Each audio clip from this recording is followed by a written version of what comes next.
Live from the Washington, D.C. area, it's the Inside Scoop. All the news that our viewers want to know.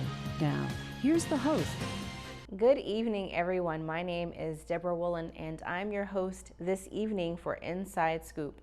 More and more, we are hearing about ranked choice voting and its impact or possible impact on our democracy. Well, tonight we have with us two experts that are going to explain to us ranked choice voting and its historical impacts and what we could possibly look forward to in the future. Our first host is Maria Perez, who is the co-director of Democracy Rising. So Maria, thank you so much for joining us during tonight's discussion. Thank you for having me. Glad to be here. Absolutely. So let's just get into it. So, before we get into Democracy Rising, let's talk about your background. You were a healthcare practitioner for over a decade before turning to policy. So, talk to us a bit about that. What made you make that change?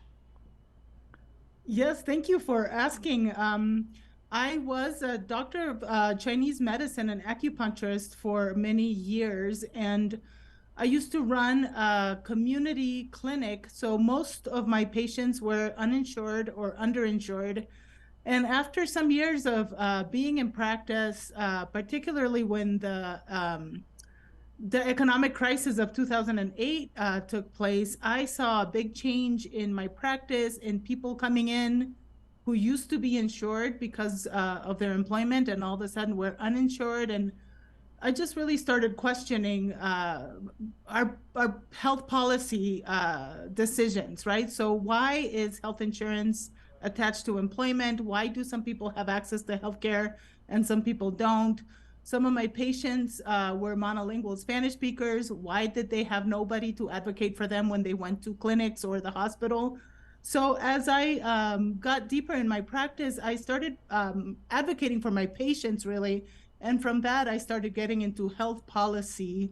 And after, some years into doing health policy work, that grew and it became more than just access to healthcare policy and more like an access to health policy in all ways. So I was looking into issues of transit justice, housing, education, economic opportunity, and so forth. So it's been a long and winding road, but it makes sense to me that democracy really ultimately is a health equity indicator. And if we don't have a democracy, we can't have any of the things that are important to me or were important to me at that time and are still important to me now, in terms of having communities have access to these things that help us have a healthy and thriving life. So, in what ways did you find yourself advocating for your patients at the local level, at the federal level, going to the White House or going to Congress or going to City Hall? Like, in what ways did you find yourself advocating for your patients? Yeah, I mean this started at the very, very immediate local level. So I think the first advocacy action that I took at that point when I was practicing Chinese medicine was that I started going to medical appointments with a couple of my patients who were monolingual Spanish speakers. So I remember I had a patient who was a Spanish speaker. She was very pregnant. She was an older woman to be, had some concerns about her age in terms of her pregnancy, but like nobody in her in the clinic where she was going could help her, could communicate, could translate. So she was tasked with bringing a family member or somebody to help her communicate with her practitioner. So that was the first act of advocacy that I got engaged with, is just advocating for my actual individual patients in their medical appointments. After that, I started doing some work at the state level here in New Mexico. There was some law proposals at the state level, and also really advocating when the Affordable Care Act passed, advocating for individuals that were hard to reach areas of the state to have access to information and education about the Affordable Care Act so they could get insured. You have an interesting quote on your website. You say, well, on your website it says, democracy is the ultimate health equity indicator. I think that is so interesting. So, describe what that means.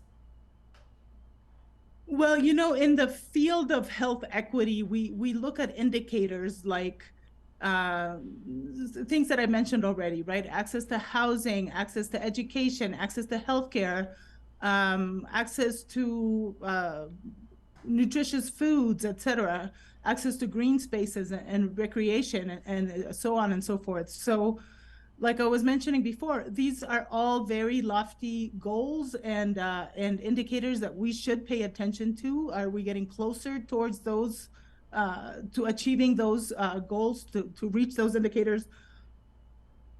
That is all well and good, but we can't look at these things in silos, right? I think that ultimately having a healthy democracy, and by that I mean having a system and a process that allows everyone in a community to have access to political power, to have access to have their voices be heard and their opinions be heard in the shaping of policy.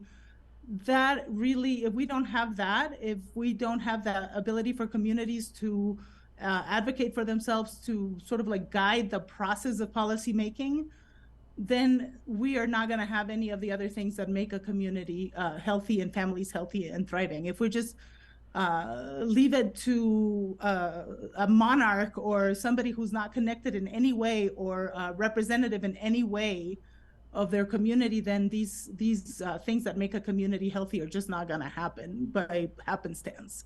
Right. So you go from medicine to advocacy. You see these gaps in representation and access to democracy. So what made you transition, or how did you get to Democracy Rising? Yes, I was in 2016, I was working for a really wonderful health equity initiative in Oakland, California, and was perfectly happy doing that work. And then the 2016 presidential election happened, and I became, like many people, quite alarmed by the prospect of losing our democracy, right? Our democracy just eroding to a degree that would render it unworkable. So at that time, a couple days after that election, I made a decision that I needed to switch gears and really dedicate my time and my skills to doing democracy work, to building democracy in any way that I could. And I started at that time looking for work in the democracy field. And it so happened that a national organization called Fair Vote, they're sort of the leading national organization that's been advocating for ranked choice voting for almost 30 years. They were looking for a director for Fair Vote New Mexico. So I applied for that job and I got it. And that's how I got into this whole democracy work, and specifically the ranked choice voting work. That's right. I see there's another interesting quote on your website. You said that popular education is based on the idea that every person is an expert in their own life experience. How does life experience intersect with democracy?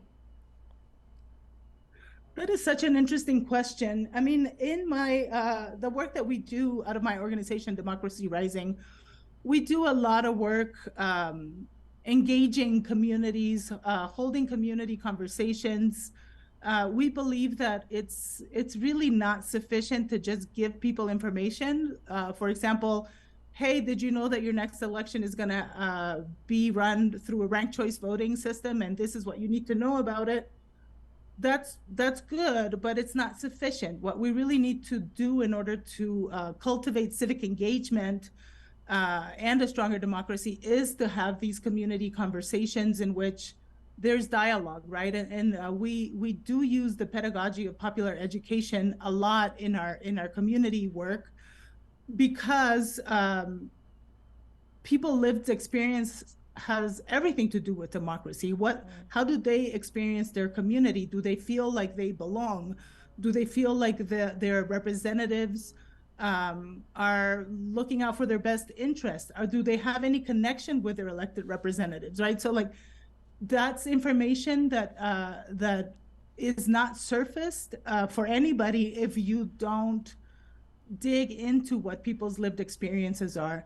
Additionally to that, when you get a community group together to have a conversation, I think that it just, we always, I mean, this is the human condition. We come to spaces with so many assumptions about people, so many things that we think we know about people, and just creating a space where people can share what their experience has been, what they have lived through, and how they feel about it, what they think about it, how these things have impacted their lives, really kind of opens up the possibility for deeper dialogue and sort of like a deeper acceptance of one another, which I think are key ingredients in a healthy democracy. We are allowed to disagree. We are absolutely allowed to come from different backgrounds and have different lives experiences, but we are part of a community, and we should be able to allow for all of our experiences and all of our opinions to be part of the conversation. Yes, I think what you said is so important. Is just, you said that it's more than just giving people information. And I think that is one of the pillars of democracy, giving people actionable information to impact their voice, to make their voice stronger. Like that, essentially, that is democracy. So some of your national initiatives under Democracy Rising include language justice focus groups, VRA litigation, community conversations, and the first annual Women of Color Democracy Transformation Summit. So tell us a bit about, I'm really interested in hearing about the Women of Color Democracy Transformation Summit. What's the history behind that?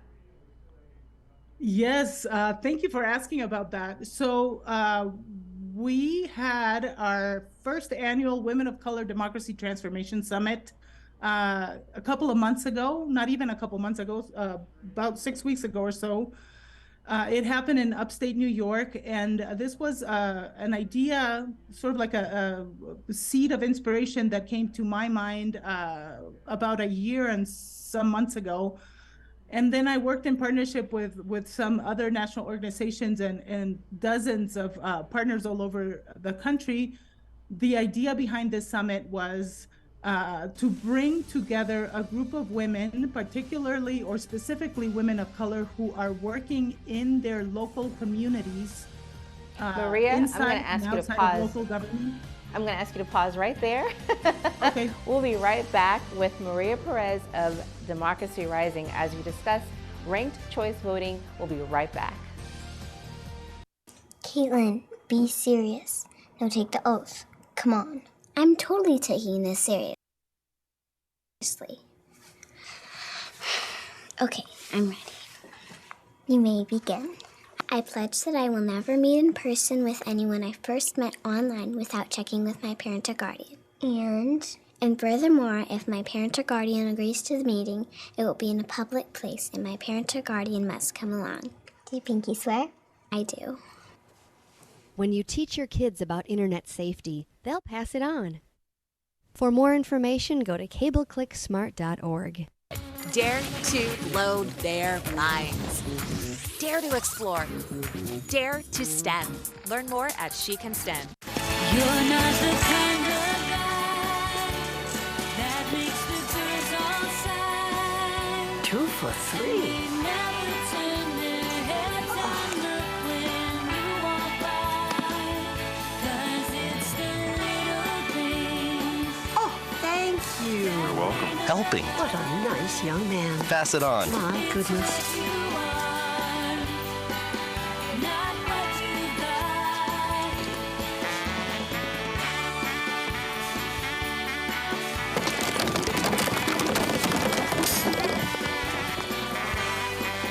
A message from the Foundation for a Better Life. I better get out of here. Ooh. Get it. Get it.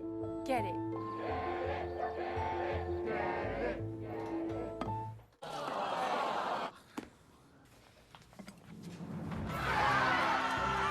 Give your town a reason to celebrate, because every Goodwill item you bring home brings job training and more to your community.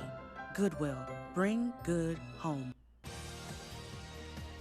we're back to the Inside Scoop. Here again, your host.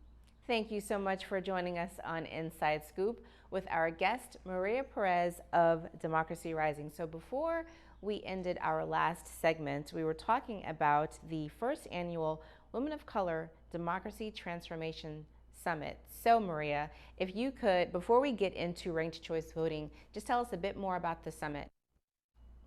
Yes, so this summit, we brought together 18 women from 18 different communities, women of color working to reimagine and transform democracy in their local communities.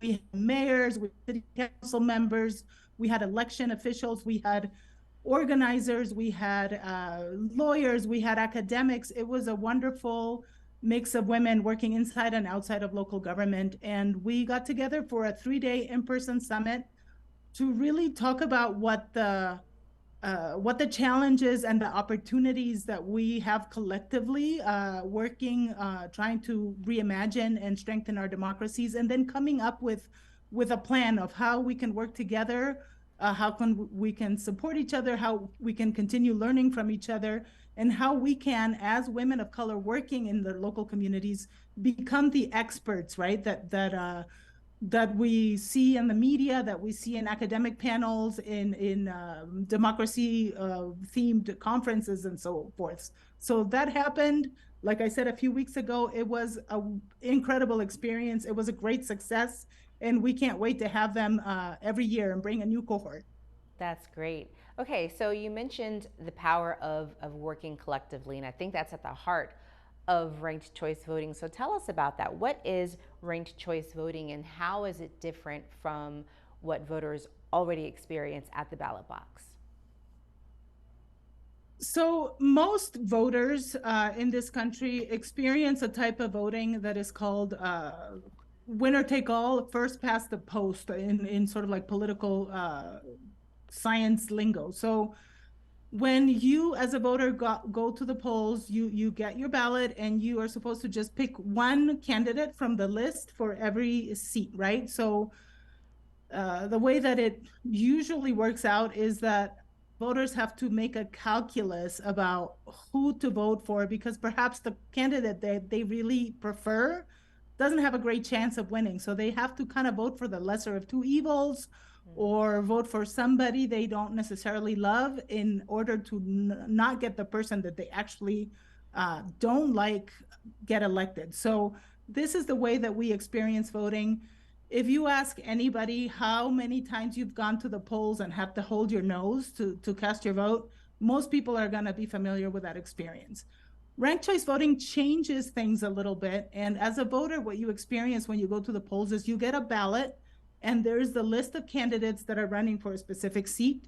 And instead of just choosing one, you get to choose, you get to rank the candidates in order of preference. So you get to identify the candidate that you really like a lot, if there is one, candidate that you perhaps have donated money or volunteered for their campaign. But also you're allowed to give a little bit more nuance to your vote. So in case that your favorite candidate does not have enough popular support to win, you are able to identify on your ballot who your second choice is. And if that person doesn't have enough popular support to win either, you can identify your third choice, and so forth. So what ranked choice voting allows you to do is to vote your conscience without having to worry about wasting your vote on a candidate that you may really love, but that perhaps doesn't have a chance of getting elected. So you get to say who you really like. It counts. Your vote is counted, right? But if that candidate doesn't get a chance to win, your vote's still in play. You still have a chance to participate in deciding who's going to be elected and who's going to represent you. Kind of seems like your vote has multiple lives, essentially. And you used some interesting words. You said so that people don't feel like their vote is wasted. I think in this country, our democracy is an interesting place. You have more people feeling like or questioning how impactful their vote is. Does their vote matter? Do they have to choose the lesser of two evils? Why is it that, or what is the process of this person getting on the ballot versus someone who is more grassroots, more connected to the community? How come they didn't end up on the ballot? There's another, I know that Virginia has House Bill 1751 that would advance ranked choice voting in Virginia. And both sides seem to be, well, when I say both sides, I mean both Democrats and Republicans seem to be on board with ranked choice voting. I think there's another quote on your website. It says an incentive, or this was an interview that you did recently. You said an incentive for implementing ranked choice voting is that candidates will be campaigning not only to be a voter's first choice, but also be the second and even third choice in order to cross the finish line with a majority of votes. This encourages candidates to find ways to reach out to their opponents' voters rather than alienating them. And I think people want to see our democratic process less divisive, less violent, less visceral. So what is your perspective, or talk a bit about how ranked choice voting affects our election process when it comes to relationships between candidates and voters, or maybe even candidate to candidate? Absolutely. And before I get into that, I'm just going to say, I don't think that ranked choice voting is a silver bullet that's going to solve all of our problems, right? Our democracy is in deep trouble, and we must approach it with a variety of solutions from all different angles. I think ranked choice voting is a good solution that's coming from a good angle. So as you mentioned, right, with ranked choice voting, if there's a race with multiple candidates, it's going to be very difficult for one candidate to get a majority of the vote. That means 50% plus one of the votes, right? If there's 5 candidates, it's not likely that one candidate's going to get to 50% plus one, because the vote's going to get divided between the different candidates. So in a ranked choice voting election, candidates have to think, okay, I'm probably not going to get 50% plus one, but I may get to 50% plus one after one or two of my fellow candidate cohort, right, gets eliminated. So I need to make sure that I get as many second choice votes from those voters that prefer those other candidates. So this really opens up the incentive, right, for candidates to talk to all voters, or as many voters as possible. What I really love about ranked choice voting is that every single vote is on the table, even those votes that are gonna go to one of your opponents as their favorite choice. They might like you as their second favorite choice. In the way that we do elections at the moment, candidates think of it very much as a zero sum, right? This is my base, I can count on them. That is my opponent's base. I'm not even gonna talk to them because it's a waste of time, but there's this tiny sliver, usually pretty small sliver of the electorate that is the undecided vote. And everybody's gonna descend on those undecided voters and try to get their vote. With ranked choice voting, you really need to talk to as many voters as possible, not just those undecideds, but those voters who prefer somebody else who maybe is aligned with you on values, or you've worked together on some issues. Like, where can you align with some of your opponents that you think are gonna get eliminated before you do because they'll have less support on first choice votes? And can you get those voters second choice votes, third choice votes? So it opens up the door for more conversations with voters and more civil conversations between candidates, because if you're trying to get somebody's second choice vote, you can't tell them that their preferred candidate is a mess, it's worthless, is scandalous, is unintelligent, or whatever it is, right? You have to really focus on the issues, focus on what's important to you, what's important to the voter, and take it from there. So it incentivizes a more civil discourse. So for those, traditional, or democratic traditionalists, for those who haven't heard of ranked choice voting and they just know that's different from what they're used to, how do you speak to them? How do you encourage them? How do you let them know this is new, but it's something that's good, and it's something that will help our democracy? Like, how do you speak to those who might be a bit averse to breaking away from traditional voting? I mean, ranked choice voting is not the easiest thing to talk about. To begin with, most voters don't think about voting or how voting happens, how tabulation happens, people don't think about that, like almost never, right? So it's not an easy conversation to have with people, but what we have learned from experience, the best practice in terms of communicating with voters about ranked choice voting is to show them a ranked ballot. Ideally, a ranked ballot that doesn't have any candidate name, so you can rank ice cream flavors, you can rank your favorite national park, you can rank a favorite pizza place or whatever it might be, but just hand voters a ranked ballot with 5 candidates of whatever type they may be, and ask them to rank those things, right? Here's 5 different kinds of pizza, rank them in order of preference. And people are absolutely able to do that in a moment. And then you say, okay, this is how your election is going to be next time. Instead of pizzas, you're going to be ranking candidates. And if it turns out that your favorite candidate can't get elected, your vote is still going to count for your next choice. People get that in a moment. There's no need to talk about math, algorithms, or anything like that. People understand ranking choices in many aspects of their lives. And once you have them kinetically, right, fill out a ballot and understand what they're doing, it's a done deal. They understand. That's great. So Maria, okay, with 30 seconds left, let people know what they can do to get in contact with you or learn more. How about that? With 30 seconds left, let people know what they can do to learn more about ranked choice voting. Sure. Well, I'm always happy to hear from you. So you can find me at my website, wearedemocracyrising.org. You can email me at Perez at wearedemocracyrising.org, and happy to talk more about it. There's lots of great organizations doing education and advocacy about ranked choice voting. So just a Google search will get you far. Thank you so much, Maria, so much for your time and talking to us about ranked choice voting. It's super important that we understand that we actually do have a voice in our democracy when it comes to voting, when it comes to ensuring that the elected officials that we choose, the ones that we believe will properly represent us, that we see them on the ballot. So please make sure you come right back as we continue the conversation about ranked choice voting with Professor Henry Chambers of the University of Virginia School of Law. Okay, so we drowned the fire, stirred it, drowned it again, and now just feel if it's cold. Yeah. Cool.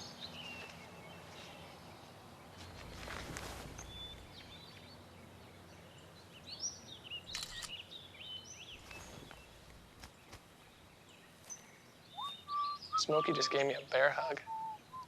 I know. Already posted it.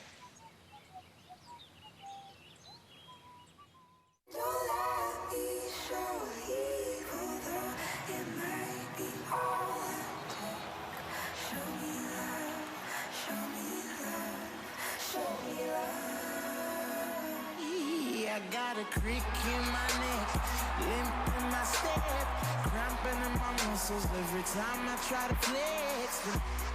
All of the ones get on. It's very sad, all that I can do was remember you. You know I usually say no, but if you throw me love, I'll throw you some more.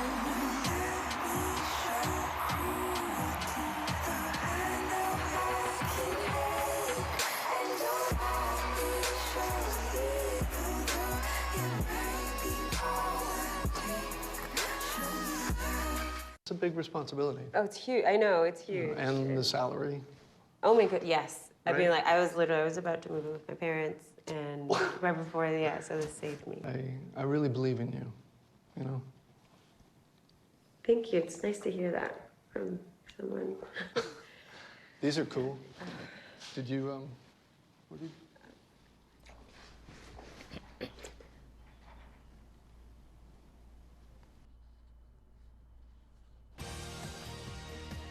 We're back to the Inside Scoop. Here again, your host. And thank you so much for joining us on Inside Scoop. So as we get our next guest in line for our discussion on ranked choice voting, if you missed the first segment, please make sure you go back and look at the show again. But we just finished a conversation with Maria Perez, who is the co-director of Democracy Rising, and she talked to us about just the importance of ranked choice voting and making sure that every voter understands and feels and is confident that their vote has a voice. And so ranked choice voting gives your vote the opportunity to have multiple lives, essentially. That's the best way I could evaluate it. Some of the advantages and disadvantages of ranked choice voting. First, let's talk about the advantages. So according to the website, several websites actually, some of the advantages of ranked choice voting is that it determines the candidate with the strongest support. It encourages civil campaigning and reduces wasted votes, and it eliminates the need for multiple elections. So we have our next guest in line. This is Professor Henry L. Chambers, Jr. of the University of Richmond School of Law. Professor Chambers, thank you so much for joining us. Good to be here. Good to talk to you. Fantastic. So let's get into it, ranked choice voting.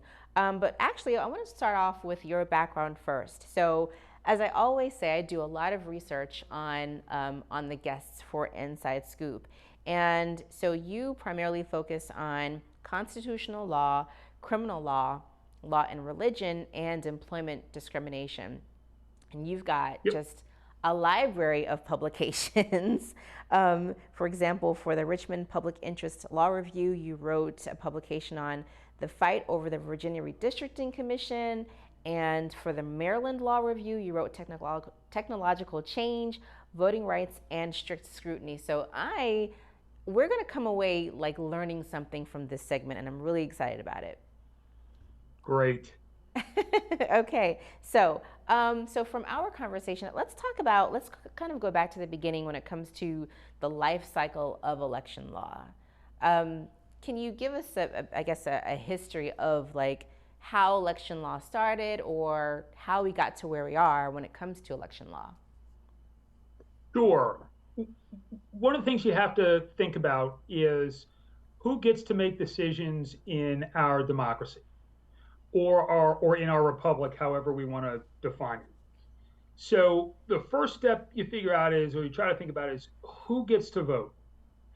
So early on in this country's history, we had a lot of limitations on who could vote.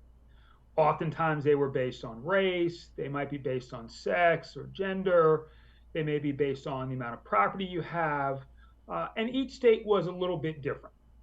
So you'd have different groups of folks making decisions in different states or different municipalities depending on who they decided should be a part of the electorate. Well, as we move forward, we sort of strip those limitations away. So generally speaking, we started with property distinction. So the notion was, well, if you didn't own property, you still might be able to vote. Then we would strip away gender, sex, race, lots of the ways that we historically decided to deny people the right to vote. And ostensibly now we're to a point where we don't tend to deny people the right to vote unless they are non-citizens or unless they've been convicted of a particular crime. So over time, we've gotten to the point where we said everybody's voice needs to count. At least if you're 18 and a US citizen, your voice needs to count. There are some places where even non-citizens are allowed to vote, but that's a real patchwork. So that in a very small nutshell sort of gets us to today in terms of who's allowed to vote today. We still certainly have disputes. We could have disputes over whether folks who are in prison should be able to vote or not. We can have disputes over whether folks who are under 18 should be able to vote. But generally speaking, if you're over 18, US citizen, and have not been convicted of a crime, you're going to be able to vote in the United States. Absolutely. So before I ask my next question, Professor Chambers, if you could move to your right, that would help us see you better on the screen. Let's see, my right, You're right, yes. this way, Okay, or looks the other fantastic. way. I'm getting the thumbs up from the control room, so even better. Thank you so much. So Okay. you stepped us through the process of how citizens, when it came to age and race and gender, how our democracy or republic, as you mentioned, went through these different iterations. And the most important thing, or the common theme, seemed to be making sure everyone had a voice within our democracy. So bring us up to the Voting Rights Act, how the processes and the iterations that we've gone through historically to make sure no matter your gender, no matter your age, no matter your race, and even if whether or not you've been incarcerated before, how that could impact your ability to vote. According to the Voting Rights Act and the change that took place a few years back, are we at risk of going backwards in time? Well, yes and no. We're not at risk of taking people's right to vote away. That's not going to happen. Now, what may happen is we may have rules that get into place that will make it more difficult for people to vote. And certainly if it's more difficult to vote, it feels as though one's rights are being violated. And indeed, it's not a good thing for us to put barriers in people's way in order to allow them to vote. But we're not technically going to take people's votes away. Now, there's a second piece of the puzzle that may pop up, and that is we may very well have rules that may limit the effectiveness of people's votes. So whether we're talking about redistricting, whether we're talking about gerrymandering, those are the kinds of things that may well pop up that may limit people's ability to elect their candidate of choice. And that's something that we always have to look at and we always have to be concerned about. So those are ways. I realize that it seems kind of technical, but the notion is you're always going to have the right to vote under these circumstances, but how effective your vote is may be limited. I wish it weren't, but that's something that may well take us a little backward.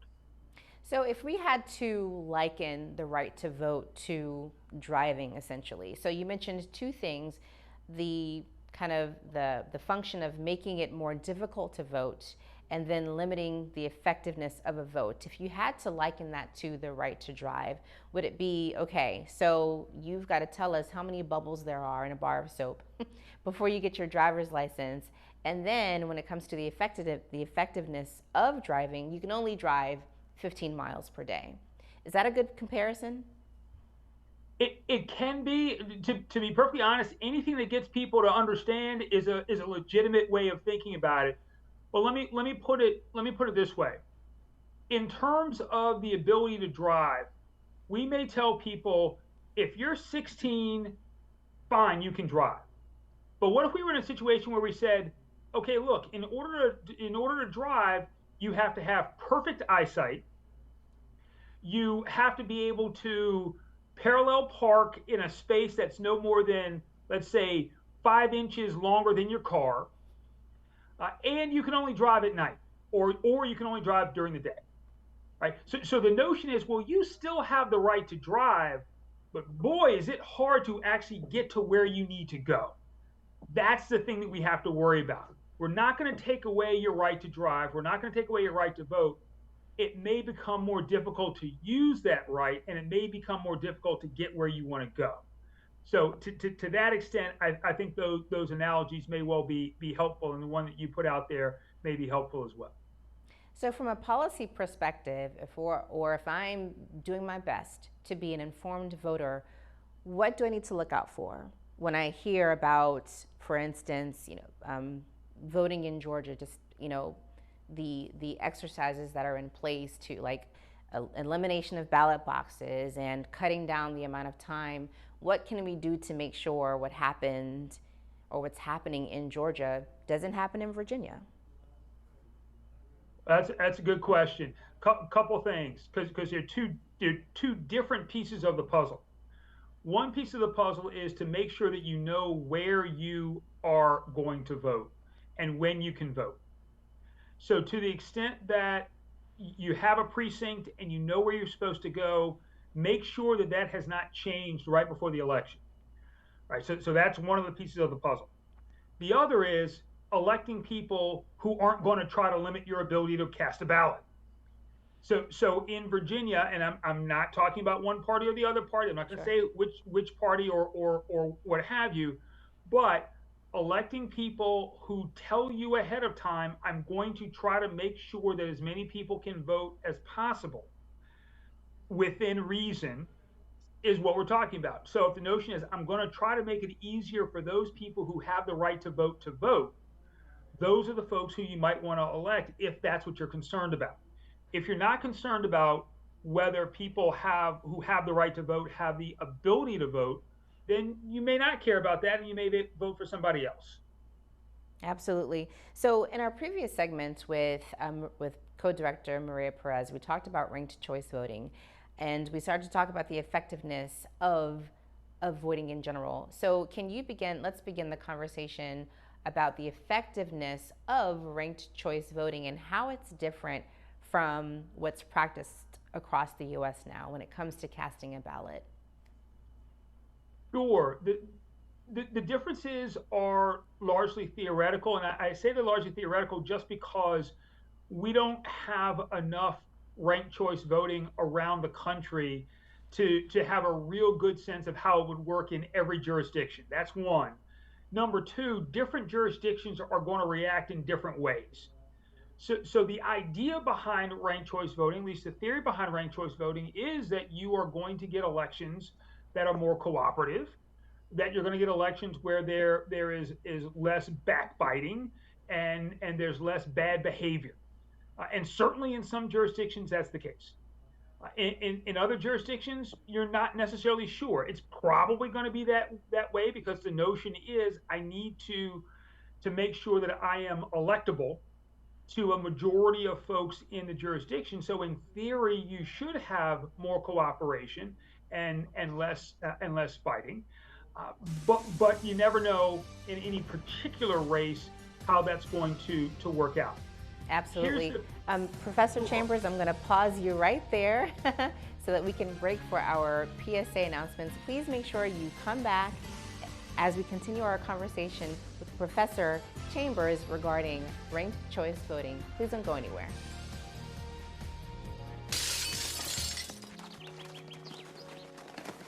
Nice going, Spencer! I can't believe we broke Old Man Hennessy's window. Correction, dude. You broke. I just threw the ball. This is really bad. What are we gonna do? We? Go to the door, ask for the ball back. Are you serious? It's my ball, Myrtleback. You're so dead. I'd run away. Yeah, to Uruguay. Kiss your life goodbye. Sorry. Let's go. See you, dude. See ya. Remember me and your well. Nice one. Some friends you are.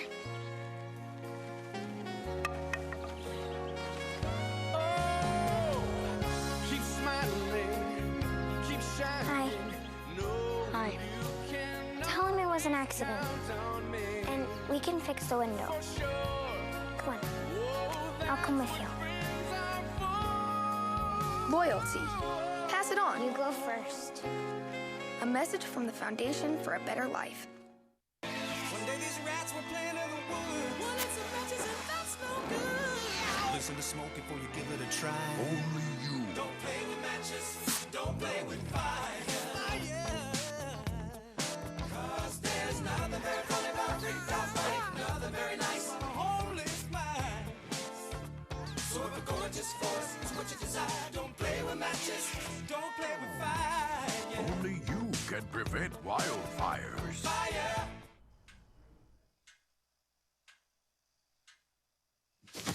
Awkward. I'm the awkward silence. You try to avoid me, then there I am again. But an awkward silence can be a great thing. Like Kelly here is about to demonstrate. You haven't really been yourself lately. Are you okay? Find out how you can help a friend with their mental health at seizetheawkward.org. We're back to the Inside Scoop. Here again, your host. And thank you so much for joining us back on Inside Scoop. My name is Deborah Woolen, and I am your host this evening. We are continuing our conversation with Professor Hank Chambers of the University of Richmond School of Law, and before we broke for the PSA segment, we were talking about the effectiveness of ranked choice voting. So, Professor Chambers, if you could continue that thought. Sure. Ranked choice voting certainly should have the kinds of positive effects that folks suggest. Certainly, you ought to have candidates who are trying to attract second place votes from other candidates, so that they may well win the election once the ranked choice voting tabulation occurs. And that's something that you see on occasion. At least we saw it back in last year when Alaska had a special election for their congressional seat. You had essentially 2 Republicans running and 1 Democrat. And in that circumstance, you would think had some folks who made the argument, hey, if you're not going to vote for this Republican, then vote for me, the Democrat. And at the end of the day, the Democratic candidate won, and then also won the general election as well. So it's the kind of thing that we will see as we see more of it coming out. I think we'll start to get more and more information, and people will become that much more comfortable with ranked choice voting, even though, to be honest, they use ranked choice voting. People use ranked choice voting in their everyday lives every day, just Right. as Maria was saying in the prior segment. I see. So, gosh, that just makes me think. So, in the U.S., we've gone through iterations, as we mentioned before, of access to the vote changing. And I'm wondering if, just from a demographics perspective, is there a certain group that benefits more from ranked choice voting, at least at this kind of beginning phase? Or can we look at, I'll just say RCV to keep it short, can we look at RCV as kind of potential for being a great equalizer, essentially, when it comes to voting? It could. Part of the question that pops up is, who are the folks who are going to make that difference? So if I am a moderate voter, then, and if I'm an independent, a true independent, not the folks who say they're independent but always vote Republican or always vote Democrat, but true independent.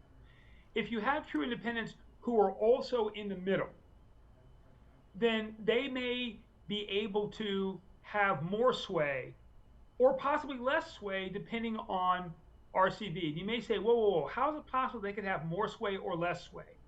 Well, here's the thing.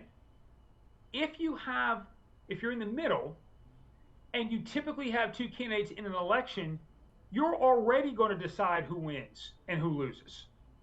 Right? The folks in the middle, in theory, will already do that.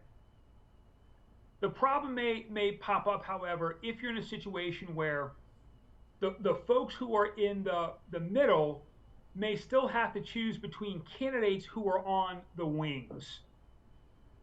So what RCV might do with those folks is allow a different set of candidates to start running.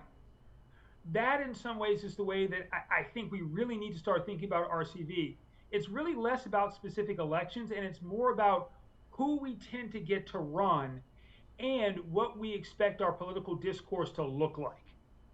If we want our political discourse to start looking like we are having fair but good competition, great. If, on the other hand, we're in a situation where we say, no, let's just have blood sport, then it may not change. Then whether it's RCV or first past the post may not make a difference. So that's part of what's going on here. And I think part of the issue is the places that tend to accept RCV may be the places where they're looking for a different kind of politics. And that's where the fun really pops up. I think you said something interesting. You said for those who want fair but good elections. I think most Americans, I think that's how we consider ourselves. That's how we look at ourselves when it comes from a political perspective, that we're not a perfect country, we're not a perfect people, but at least our political process ideally is fair but good. So it just kind of makes you wonder, in your opinion or from your body of knowledge, how does America fare when it comes to ranked choice voting happening in other countries, or maybe that's not even a relevant question. But yeah, what are your thoughts on that? Well, it's always a relevant question. Part of the issue is always, what do we want and what are we willing to live with?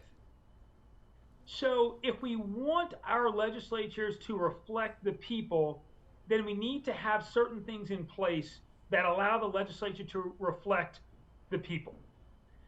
You want to make sure that as many people can vote as possible if you want the legislature to reflect the people. You want to make sure that districts are drawn reasonably and fairly if you want the legislature to reflect the people. If, on the other hand, you don't care who's in the legislature and all you want to have are elections where the person who wins the most votes wins the election, then we're as fair as anybody else. Our legislatures may not look great, but our elections are literally fair. So that's part of the discussion that we need to have is, what do we want our legislatures to look like? What do we want our systems to look like? What kind of legislation do we want to come out of our legislatures? When we figure that out, then we can move to a voting system that will allow us to get who we want in the legislatures, who will then produce the legislation that we want. Now, I'll give you an example, and again, we're not talking about politics, we're talking about political issues. Sure. So I'm not going to delve in that, but I will just give the example that folks are giving almost every day now, and that is background checks for guns. People are saying, look, whether you're on the left, you're on the right, you're on the middle, 80% of the people want background checks, if not more. So we can ask the question, why don't we get them? Well, it may have a little something to do with how we do our elections. It may have something to do with how elections are financed. The point being, if we want legislation that is majoritarian legislation, then we may need to change how we do our elections. And it's entirely possible that RCV may be one of the solutions that we put into place to make sure that people who are willing to work with others and people who are willing to go out and get majorities, even if those majorities are made up in part from second place votes from other candidates, it may be that those are the kind of people we want in legislatures, because those are the kinds of people who will produce legislation that's majoritarian that we all tend to like. So has the Supreme Court heard any cases surrounding ranked choice voting?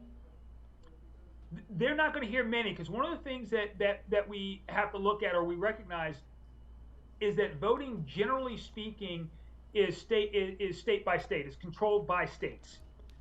So as a consequence, we're in situations where the question really becomes whether state law tends to allow ranked choice voting.